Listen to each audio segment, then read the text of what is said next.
né? Quem tem ali a polícia penal, a polícia civil e a polícia militar, né? Então, portanto, é o grande responsável pela segurança. E é importante que haja cooperação também com os municípios, né?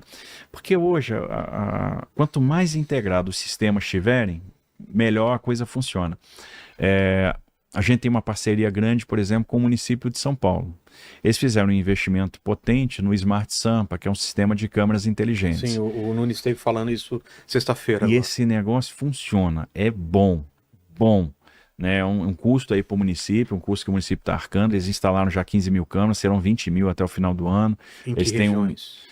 basicamente em todas as regiões de São Paulo. Ah, é? Já está em todas as regiões, está na Zona Leste, está na Zona Sul, está no centro, né, tá na Zona Norte, e obviamente eles vão expandir isso, e a ideia é que a gente expanda mais. As câmeras, elas funcionam com reconhecimento facial, então eles fazem um match com o banco de dados de procurados, então a gente consegue enxergar onde estão aqueles foragidos da justiça. Outra coisa, ela monitora todos os veículos que passam em determinadas regiões onde tem câmera, então ele vai registrando todas as placas. E já faz o cruzamento automático de placa com registro de roubos e furtos e com CPF. E às vezes você tem a situação de o carro ter um registro de roubo e furto aberto, ou de cruzar com o CPF de um foragido. Isso ajuda o Estado, ajuda a gente, porque a ligação do Smart Sampa com o Copom é muito estreita, então a gente imediatamente recebe a informação e a gente pode dispor de maneira ótima, de maneira mais rápida, o efetivo policial. Então a gente manda lá a viatura da polícia, a gente faz a prisão daquele procurado, a gente consegue identificar quem está com BO de desaparecimento em aberto, devolver aquela pessoa para a família, né? A gente se antecipa ao criminoso, porque muitos dos crimes são cometidos por reincidentes, são justamente cometidos por aqueles foragidos da justiça. Ou que não voltaram da saidinha, né? Que não voltaram da saidinha, né? Olha o absurdo, né? O falecimento agora do delegado de Polícia Civil, um delegado de classe especial no final de semana. Um camarada que estava em prisão domiciliar, que foi preso em flagrante 4 vezes, em 4 oportunidades. E existe uma leniência da nossa legislação com a reincidência, né? Então é um problema. Quando a gente tem esse sistema, a gente começa a enxergar onde estão aqueles foragidos, onde que a gente tem que abordar, de que maneira a gente vai dispor melhor o efetivo policial. O outro trabalho que a gente está fazendo junto com a prefeitura, que é muito bacana, é o trabalho justamente na Cracolândia, que já teve ali 4 mil usuários no fluxo. Hoje, você tem ali, varia, no horário de menos movimento, alguma coisa em torno de 100 pessoas, no horário de mais movimento, 700 pessoas, então a gente sai de 4 mil para 700. E por quê? A gente tinha que entender o funcionamento da Cracolândia. E ali existe uma astúcia do crime. O crime é muito sofisticado. Primeiro, a Cracolândia tem um objetivo imobiliário subjacente. Então, o crime ele vai movimentando o fluxo de acordo com o interesse imobiliário. Exato.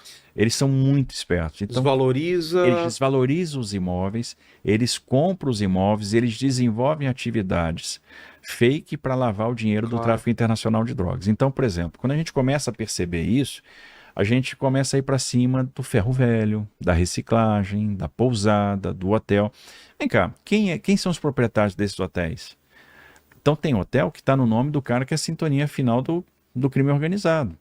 Né? Tá no nome do sintonia final do PCC. O cara que se escondia, por exemplo, na favela do Moinho, que virou um grande bunker do PCC lá, que virou um esconderijo, um local onde eu tenho lá uma grande central de distribuição, um local onde eu tenho as antenas que faz a interceptação dos rádios de comunicação da polícia. Negócio sofisticado pra caramba. E o cara compra o imóvel. E o imóvel e aquele business está no nome dele. Outra coisa, eu tenho aqueles negócios que estão no nome de laranjas. Então eu tenho um hotel, por exemplo, no centro, que está no nome de um beneficiário do Bolsa Família. E aquele hotel movimenta 300 milhões de reais por ano. E quando você vai ver o hotel é uma espelunca. Então aquilo lá é só lavagem de dinheiro. Usuários, né, São pontos de receptação de material roubado e de distribuição de droga. Ah, é? Então as pessoas roubam, vão lá, entregam o produto do roubo e trocam aquilo por droga, trocam aquilo por entorpecente. E aquilo, obviamente, tem um efeito no indicador criminal. Então, o que a gente está fazendo? A gente fez uma grande operação, entramos no moinho, prendemos o dono do moinho, né, o cara que era o sintonia final, o cara que mandava lá, que tinha várias propriedades ali na região.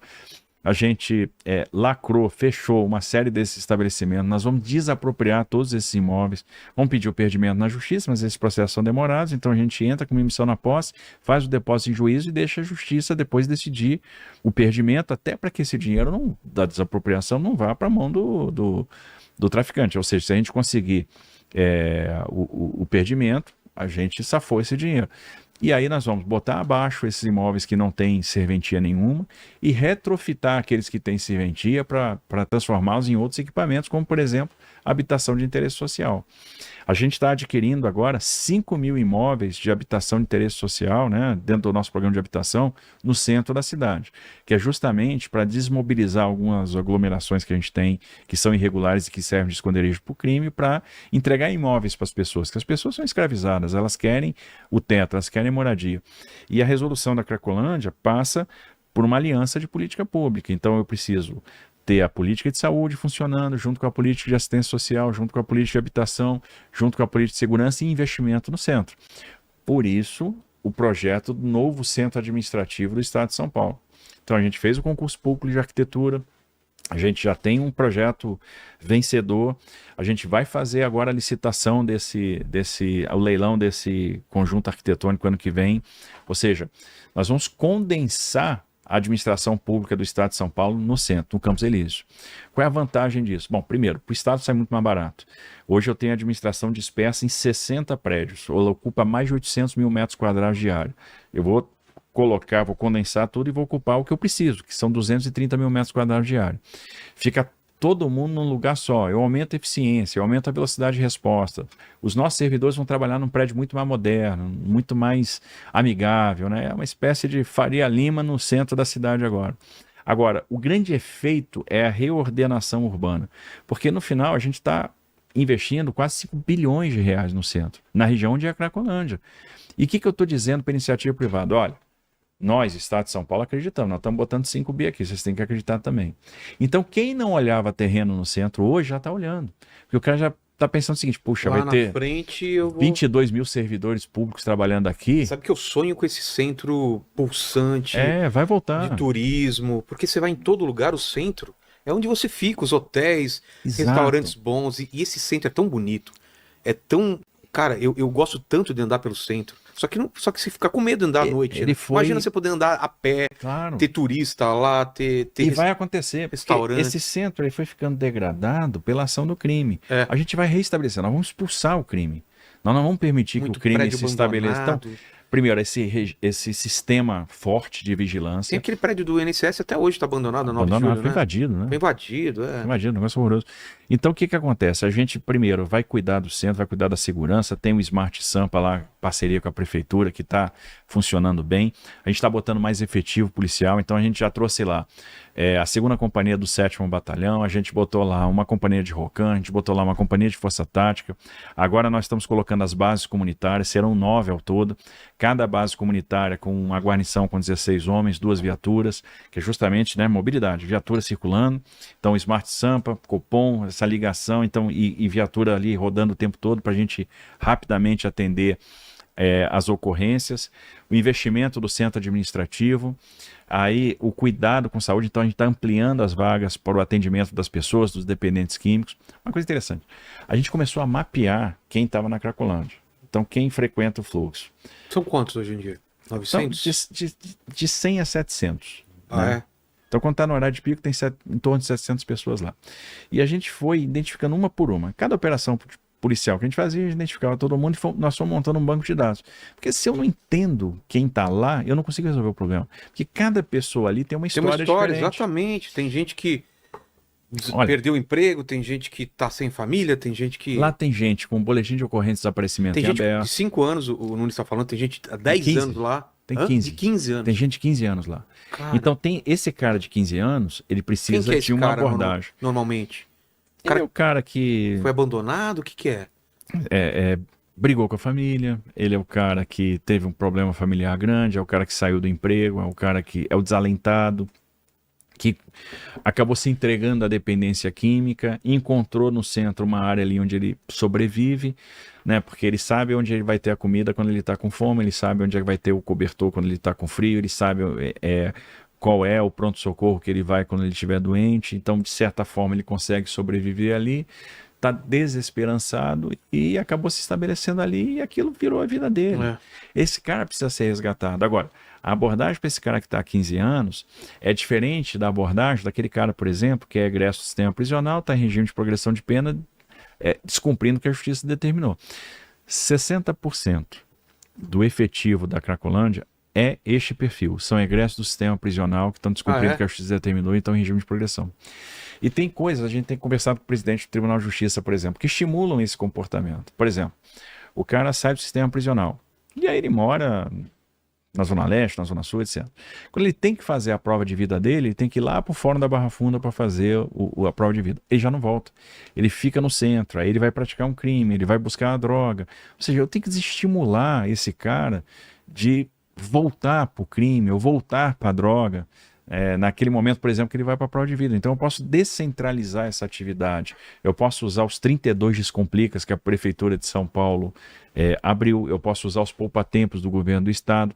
Então tem maneira de fazer isso sem deslocar essa pessoa para o centro, né, e criar esse incentivo para a pessoa ficar lá. Então eu acho que a gente está evoluindo. Para quem está acompanhando, a Cracolândia vem desidratando, vem desidratando, vem desidratando agora.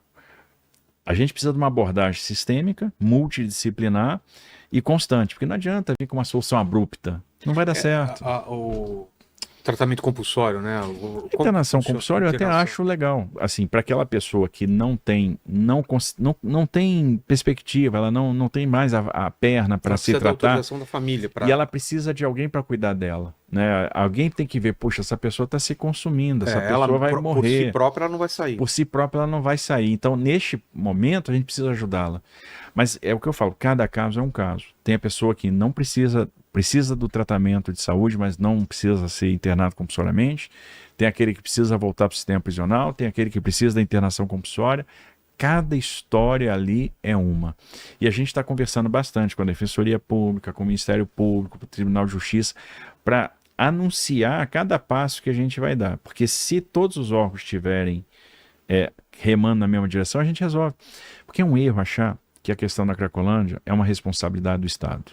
Ou que é uma responsabilidade da Prefeitura. Ou que é uma responsabilidade do Ministério Público, ou do Judiciário, ou da mídia. É uma mistura, né? É de todo mundo, é da nossa sociedade. Então é uma questão de postura, é uma questão de pacto social. Nós queremos acabar com aquilo, porque se a gente quiser, a gente acaba.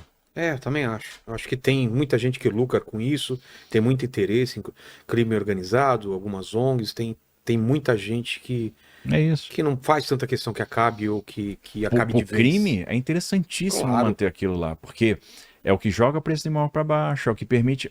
Quanto mais degradado, menos negócios lícitos, menos pessoas circulando, mais fácil continuar realizando as atividades criminosas e fazer a lavagem de dinheiro, que foi uma coisa que sempre interessou. Por isso que quando a gente entende o ecossistema criminoso e atua em cima do ecossistema criminoso, e a gente está fazendo isso em parceria com a Prefeitura, estamos fazendo isso em parceria com o GAECO, né, com o Ministério Público, com o Judiciário, a chance da gente ser bem sucedido é enorme. E é por isso que ela está começando a desidratar, a gente vai aumentar a impulsão, aí vem um investimento pesado que nós vamos fazer, e com esse investimento a gente vai expulsando o crime, a gente vai transformar aquela realidade do centro. O centro vai ser outro, e esse é um dos grandes legados que a gente pode deixar.